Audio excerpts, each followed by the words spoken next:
Hello, welcome back to the channel. Today, we're diving straight into how to use Trello's Sprint Planning Power-Up, your ultimate 2025 guide. Let's get started. First up, enable the Sprint Planning Power-Up. Navigate to your Trello board, click on Show Menu, then Power-Ups, and find the Sprint Planning Power-Up. Click on Enable to activate it. Now, why is this step important? This power-up is specifically designed to help agile teams plan and track their sprints more effectively. Moving on, let's create our first sprint. Go to the power-up settings and click Add a Sprint. Here, you can name your sprint, set its duration, and add user stories or tasks. Doing this helps us organize our work for the sprint, ensuring we have a clear roadmap of what needs to be accomplished. Next up, assign tasks to team members.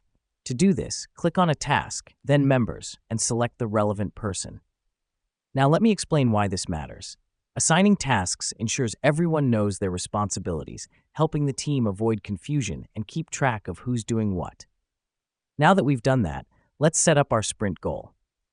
Click on the Sprint tab, then Sprint Goal, and write your goal. This gives your team a clear direction and focus for the sprint, motivating them to work towards this shared objective. Finally, start your sprint by clicking Start Sprint in the Power-Up settings. The reason we do this is to officially kick off the sprint, which allows Trello to start tracking your progress. So, there you have it, folks. In just a few steps, we've set up and started a sprint using Trello's Sprint Planning Power-Up. Remember, the key to a successful sprint is planning and communication, so make sure to utilize this tool effectively. Thanks for tuning in, and we'll see you in the next tutorial.